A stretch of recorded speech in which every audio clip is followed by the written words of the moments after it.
Hello, everyone, and welcome to the Asher Marketing Podcast. This podcast is brought to you by Asher Agency, a full-service marketing agency with offices in Indiana, West Virginia, and Washington, D.C.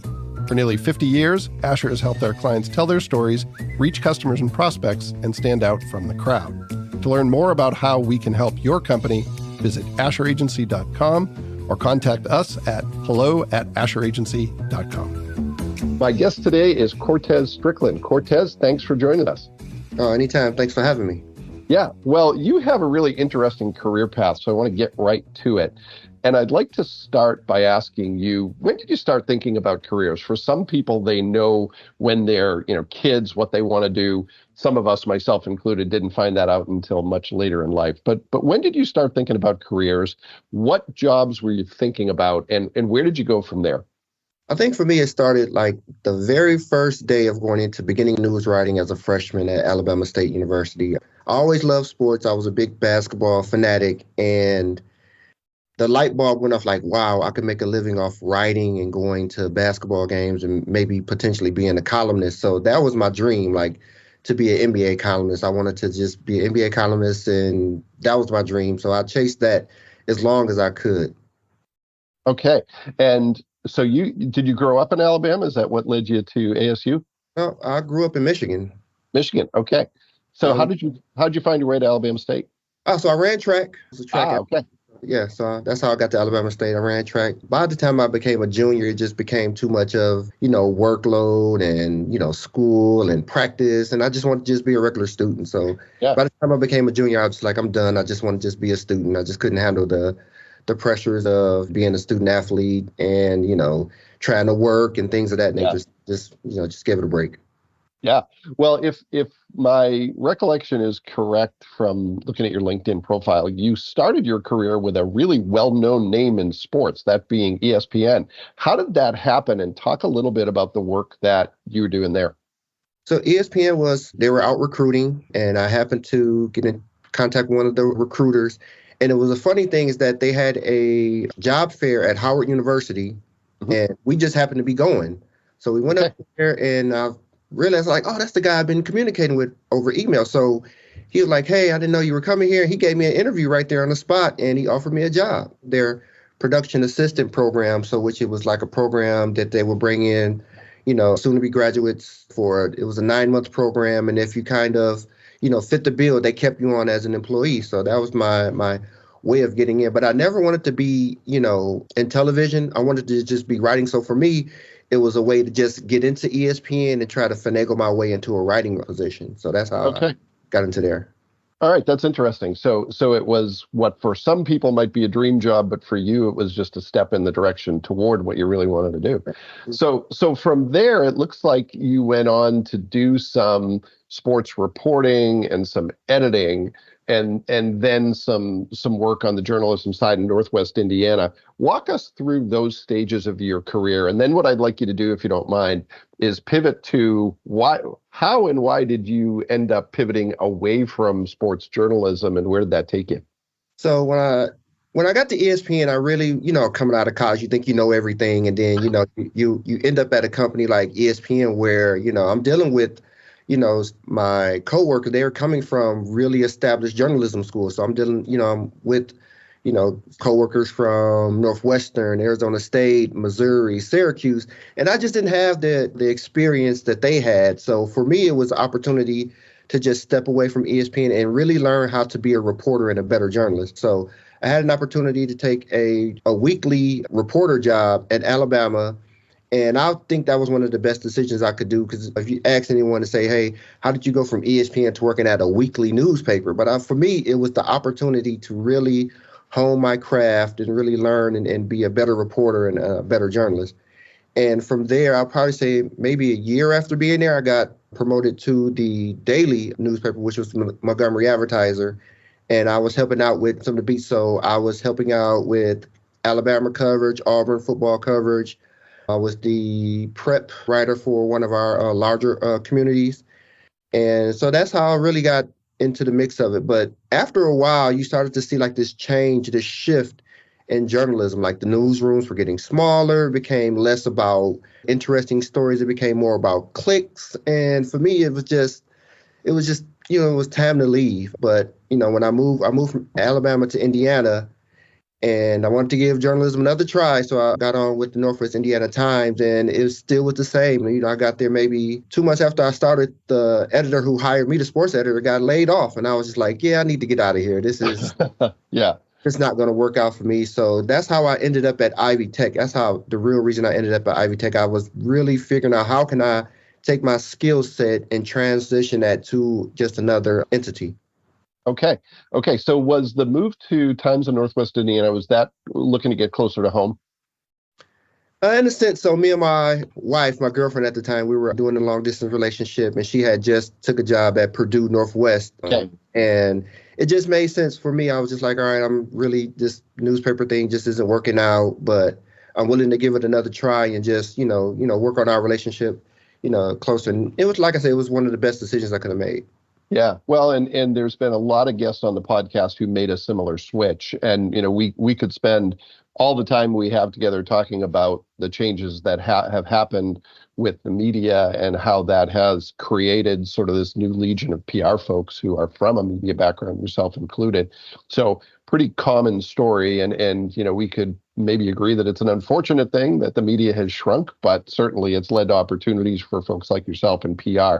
So you mentioned Ivy Tech, and that's where you and I met. So Ivy Tech Community College, most people listening to the podcast probably recognize that name.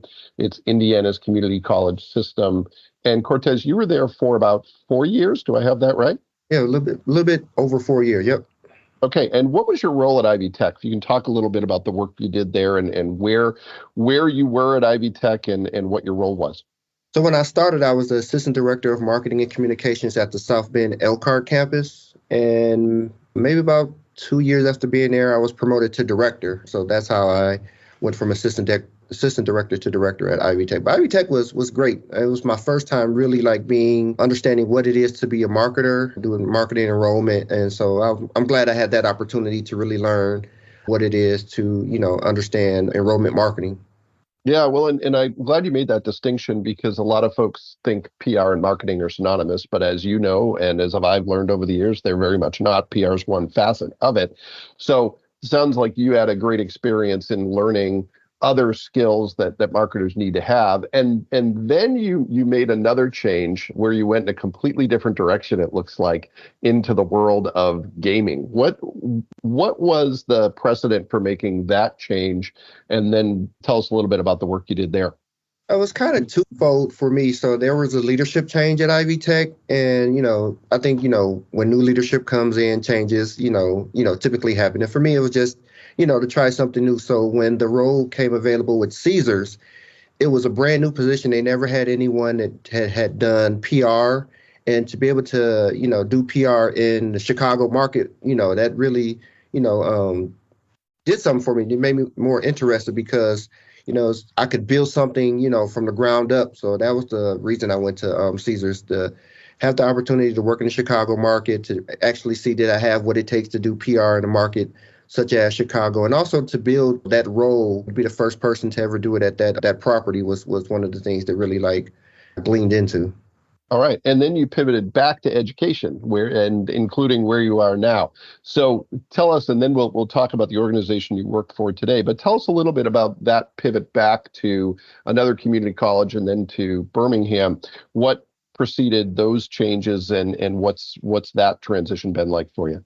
So I think for most people, when COVID hit, I was still at Caesars. And I think just COVID, just as a whole, you've seen a lot of people that were dying, family members, people were losing family members at a drastic rate. And for me and my wife, we just decided that we wanted to move back to Michigan, be closer to home, closer to family. And that was the decision to really get back to Michigan. And I had the opportunity to go back into higher ed at Washington Community College as one of their marketing managers. So that was the reason to pivot back.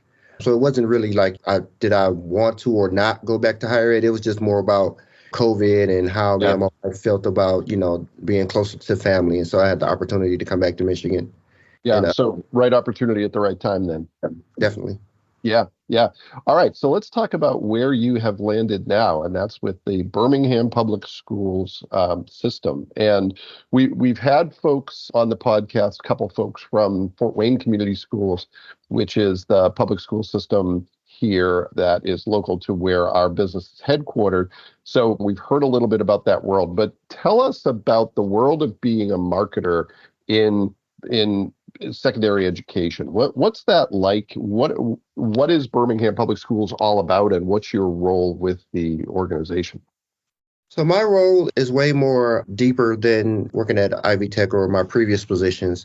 When I was at Ivy Tech, we had my team would fluctuate from probably having, one person to three to having none. Here, I have a team of three. We work really close together. And Birmingham Public Schools, is one of these communities that, we're considered one of the top 10 school districts in the state of Michigan. And we're kind of competing with private schools. So that's where the marketing piece is really important for this district, is because, we're constantly in that battle of, going after students. It's kind of like higher ed in a sense where, you're trying to get students to enroll. So that's where I feel like my skill set has helped the organization is coming in and understanding enrollment marketing and how can we, better, so-called keep students in a district versus allowing them to go to private schools. So we have some big name private schools here. So we have a Country Day and a Brother Rice, like literally right around the corner that we're competing with, for students. So Cortez, for those who might be unfamiliar with the concept, a lot of people think kids just go to the school, where their home is located, and that's the end of the story. But you mentioned competition. How has that evolved, and why does Birmingham now find itself in a position where it has to compete? I think now when you think about K-12, there are more choices than ever. You have the academies, you have private schools, and you have public schools. So families just have more choices than ever. So I think that's just where the game has transitioned to, is just trying to understand what's best for your respective students, what makes sense, what curriculums are being offered, what is the school vibe. Diversity is another conversation that is starting to become real big. So just having those opportunities and understanding how can you help an organization that's in K-12, filter out those type of decisions that need to be made in order to, help enrollment or boost enrollment. Well, and when Birmingham strives to compete against these other options that families have, what are some of your points of pride? What are some of the things that you try to put forward as differentiators for the system, things that should make families, pay a little more close attention to Birmingham and see it as a good choice?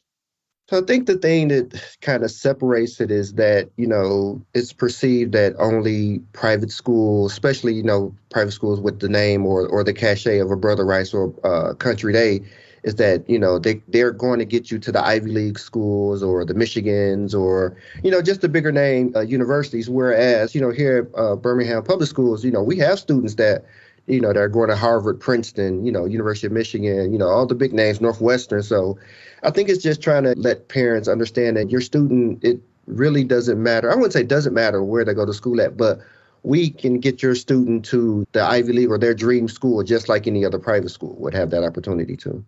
All right. So in your role, you mentioned three other folks on your team. So as you're in your position as marketing communication manager, how does the team work together? Who else is on the team, and how do you get all the work done that needs to happen? So I have a production, I wouldn't call him a videographer, but his official title is production. So he handles all the graphic designs, video, things of that nature. I have a super awesome secretary. She's kind of like, she does everything for us to really good. And I say a team of three is because I include myself as a team of three. Got it. And I am the one that kind of, I'm always having my hand in something, but also doing from a leadership standpoint and trying to make sure we do everything that needs to be done, and being in those, those meetings to make sure that our voice is heard and explaining what needs to be done. Sure, sure. So I tried to give you another staff member there that you didn't have. I tried to give you a team of four.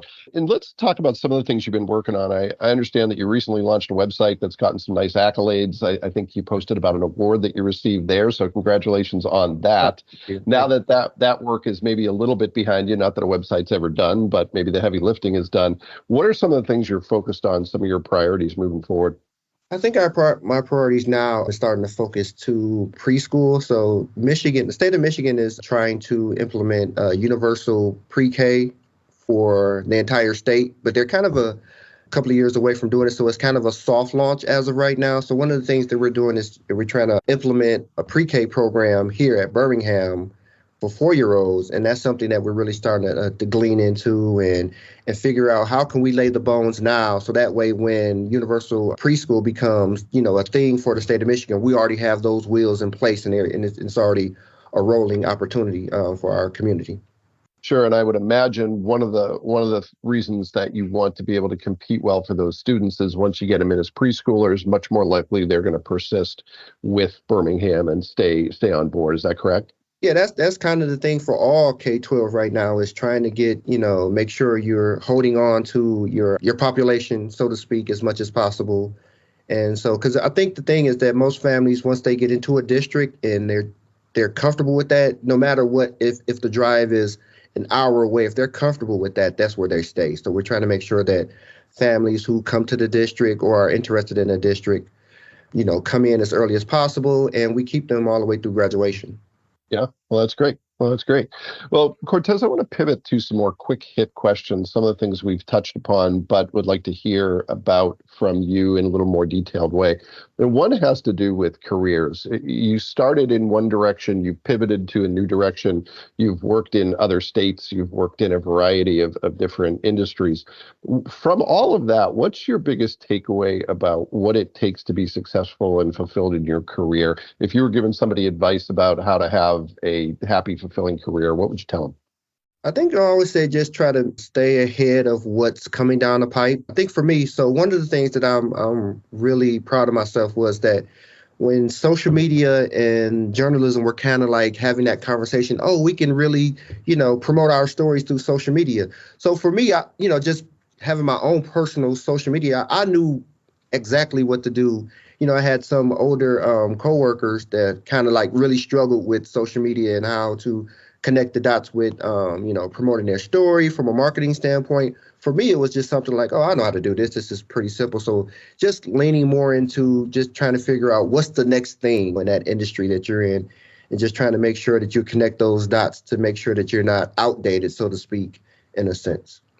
I think that's great advice. There to build on what you spoke about. There were a lot of folks in journalism who looked at social media as kind of the enemy and as a threat. And what we've seen over time is that there's been a growth in sort of citizen journalists and content creators that has created this groundswell of content from average people that does compete. So in some respects, journalists were correct that it was going to compete with them. But if you kind of put your head in the sand and said, I'm just going to hope that goes away, you're going to be proven wrong. So kudos for you for saying, hey, this is inevitable. This is where the shift is happening. So I have to skill up in this area. As we look at tools that are impacting marketers, one of the things there's a lot of conversation about right now is AI, tools like ChatGPT. Is that something that you're trying to get a handle on? Is that something that you're not quite there yet? Where are you with AI and how that's changing our world? A AI tool that I use every day. So it's writesonic.com, and it's really for writers. So it has it has a great AI component. But I think the thing that I use a lot is that they have a rephrase option. So when we were updating our website, to not bring the same content over, I would just, copy that content, put it in there, and it would rephrase it in different words, but have the same meaning. So that was one of the tools that, I'm using every day. We have a weekly newsletter that goes out to our community. So when you're getting news items that come in, I don't have to spend time trying to rewrite them and make them, a little bit more polished. I can take that content, pop it in there, and then rephrase it. I can put it onto our newsletter and just move on. So I think it's one of those time-saving tools that really comes in handy if you're just, really don't have time to sit down and rethink content and try to make it a little bit more fresher. Yeah, that's a great example because we all, can get kind of stuck in using the same voice. And when you put out as much content as I'm sure you do, it can be, the danger can be that gets kind of repetitive. So that's a great example. And it shows that these tools don't necessarily need to be a threat to, what we do. They can be a good complement to what we do. All right. So, second quick hit question has to do with the work you do, and you can take this wherever you want to go. It could be about Birmingham. It can be about your work as a marketer in the public school realm. But what is a myth or misconception, something that people may think is true about your world that just isn't, or maybe something that's underappreciated that you want to give a little more attention to? I think the thing for me probably is that, in these roles, people believe that you know everything, like every single aspect that's going on. And that's just not true. I mean, sometimes you're in the dark in some situations. So, you hear things fourth and third, referenced. And I'm like, oh, I didn't know that was going on, or I didn't know that was happening. And some people like, you should know. And I'm like, well, it's a lot of things that, as a communication person that you have your hands in and you just don't know. I think that's probably the biggest misconception is that the person in these type of roles knows everything, and that's just not true. Sometimes you're just behind the eight ball on some items that just didn't come past your plate, and so it's always someone say, you didn't know this event was going on. I'm like, I had no idea. I was doing X, Y, and Z. Trying to get things accomplished, especially when you have the split in this position, having a marketing component and a communication component. So you're always pulled in two different directions all the time. Yeah. Well, and I'm sure there's times if your experience has been like mine where your response is, well, I wish I had known about that. As the person who is charged with telling the organization's story, would have been nice to know that, but you can't be everywhere at once, especially if people aren't forthcoming with the information. So I empathize with that. All right. Last quick hit question has to do with the tools you use at work. And a lot of people think of apps and technology when I say that, and certainly that's part of it, but it could be something that's analog as well. What's a tool that you use that is important to you in getting the job done? Because you have a complex job with a team of just 3. You're doing a lot of the heavy lifting yourself. And I'm going to take Sonic off the table. I'm going to say you can't use that as an example because you've already used it. What's something else you use in your work that's important to you? I think I swear by my iPad. All right. To have my iPad available because, it functions as a so-called mini laptop, so to speak. So I think having that available, especially being on call in these type of positions 24/7, you never know when you just need to pull over, whip out your iPad, type up something or send an email or things of that nature. So I swear by my iPad is just always having it. It's with me at meetings, it's with me, if I'm on vacation. So I'm always having it just to make sure that, I'm always staying connected if a call comes through and you need to have some type of emergency communication that needs to go out or anything that you need to make sure that you have access to. So that's just kind of my access point for everything with my job. So help me understand, and I ask this question as a productivity geek. I love my tools. I love having different use cases for different tools. What does your iPad do that you can't do on a phone? Why is that your go-to more than just your iPhone or your Android device? I think because I try to just make sure that I separate using my phone versus using my iPad. I think that's just a personal thing for me. I just feel more comfortable just having, maybe just a larger screen, a tad bit larger screen versus using my phone. Even though the phone, having an iPhone or a smartphone comes in handy. But I think just having that iPad for me is just a little bit bigger screen, gives me a little bit more feel of as if I have my laptop in front of me. Yeah, no, I think that's great. I have a tablet, but the separation for me, I'm an Android person, so all of my world is Google and Android. But for me, I try to say that my tablet is entertainment only, right? It is, I don't have social media apps on it. I don't even have Outlook on it. So the separation for me is it's a non-work tool, but I like what you said about more screen size, something that simple, especially, when you're going through emails and other things that are work related can be kind of daunting on a phone, but to have that extra screen space it makes it a little bit easier to take in, especially with as much stuff as you have to consume, I'm sure, on a daily basis. Definitely. Yeah. Well, Cortez, this has been great. I really appreciate you taking the time to sit down with us and hear a little bit more about your story and the work that you do. Very much appreciate it. Thank you. All right. And thanks to everybody who took the opportunity to listen to this episode of the Asher Marketing Podcast. We'll be back next time with another great guest, and we hope you'll join us then.